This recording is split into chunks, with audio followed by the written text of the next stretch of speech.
नमस्कार, मैं doctor Saurabh Mathur, director arthroscopy and sports injuries, जीवन रेखा सुपर स्पेशलिटी हॉस्पिटल जयपुर। ये जो हम एक सीरीज़ लाए हैं आपके लिए स्पोर्ट्स इंजरीज़ के ऊपर, इसमें हम लोग हर बार विभिन्न प्रकार के स्पोर्ट्स इंजरीज़ को डिस्कस करेंगे एवं उसका मैनेजमेंट डिस्कस करेंगे। इसी श्रृंखला में इस एपिसोड के अंदर हम लोग back to sports in badminton discuss करेंगे। जैसा कि हम सब लोग जानते हैं, बैडमिंटन एक बहुत ही एक्टिव गेम है और इसमें चांसेस ऑफ इंजरीज बहुत ही कॉमन है। आजकल हमारे पास बहुत ही ज़्यादा बैडमिंटन प्लेयर आते हैं इंजरी लेकर के, क्योंकि बैडमिंटन बहुत सारे कारण के कारण बहुत पॉपुलराइज हो गया है और क्योंकि इंडिया से बहुत अच्छे बैडमिंटन प्लेयर्स हैं तो लोग खेलने वालों की संख्या भी बहुत बड़ी है। बैडमिंटन में विभिन्न प्रकार के इंजरीज होती हैं, जैसे ट्विस्ट इंजरी एंकल के अंदर होता है, नी में लिगामेंट इंजरीज होती हैं और शोल्डर के अंदर रोटेटर कफ टेयर्स तक देखे गए हैं।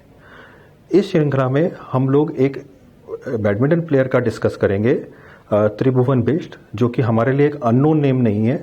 अमूमन ज़्यादातर बैडमिंटन प्लेयर उसको जानते हैं और वो बहुत ही शानदार बैडमिंटन प्लेयर है। 2017 में त्रिभुवन को लिगामेंट इंजरी हो गई थी, बट किसी कारण से उसने उसको नेग्लेक्ट किया और वो उसको टाइमली मैनेज नहीं कर पाए। 2020 के अंदर हमने जब त्रिभुवन को देखा तब तक वो 2 से 3 साल तक इंजर्ड नी के ऊपर खेल रहा था और तब तक उसका नी काफ़ी डैमेज हो चुका था। फ्रेश एमआरआई में हमने देखा कि ओल्ड एसीएल टेयर थे, दोनों मेनिस्कस के रूट टेयर हो चुके थे और कार्टिलेज भी डैमेज हो चुका था। हमने उस केस को एज अ चैलेंज लेते हुए, क्योंकि वो यंग एक्टिव एनर्जेटिक प्लेयर था और उसकी इच्छा थी कि मैं वापस से खेलूं, एक चैलेंज लेते हुए हमने उसको ऑपरेट किया, लिगामेंट रिकंस्ट्रक्ट किया, दोनों रूट रिपेयर करे और कार्टिलेज के अंदर माइक्रो फ्रैक्चर टेक्निक से कार्टिलेज को रिपेयर किया।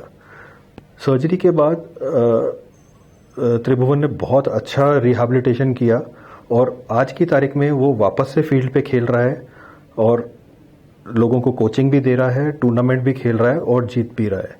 तो इससे 2 मैसेजेस जाते हैं कि एक तो इंजरी होने के बाद हमारा करियर ख़त्म नहीं हो गया और उसको हम अगर टाइमली मैनेज करें और ढंग से मैनेज करें तो हम लोग वापस से खेल सकते हैं। We can be back to sport. Second, rehabilitation is very important. अगर एक अच्छा रिहैबिलिटेशन होगा तो टूर्नामेंट जीतने में और वापस खेलने में कहीं कोई दिक्कत नहीं है। चलिए अब हम आपको मिलाते हैं हमारे young and dynamic badminton player Tribhuvan से। थैंक यू सौरभ सर, आज मुझे यहाँ पे बुलाने के लिए। जैसा कि आपको सर ने बताया, 2017 में मेरी टूर्नामेंट खेलते हुए लिगामेंट इंजरी हो गई थी और 2020 में मैं सर के पास गया। इन बीच के 3 सालों में मैं अपनी इंजरी को छुपा के खेलता रहा, जिससे एक लिगामेंट इंजरी बहुत बड़ी इंजरी में तब्दील हो गई। 2020 में मुझे चलने में भी डर लगने लगा, तो फिर मेरे साथ के प्लेयर्स और कुछ डॉक्टर्स ने सौरभ सर का नाम लिया, कहा इनके पास जाओ। तो फिर मैं दिसंबर में सर के पास गया 2020 में। सर ने डायग्नोज किया और मेरे इंजरीज के बारे में बताया।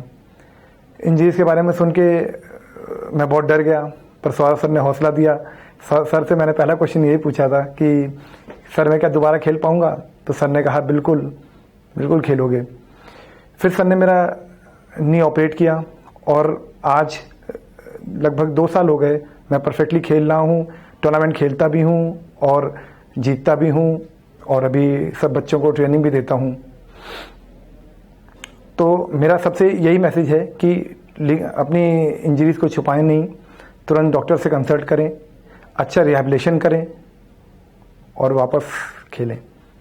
थैंक यू त्रिभुवन, आपने अपना कीमती समय हमारे लिए निकाला और हमारे दर्शकों को एक जानकारी दी।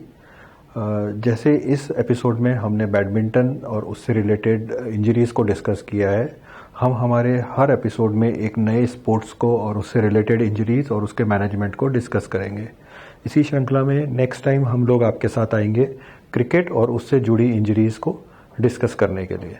Thank you once again and have a good time.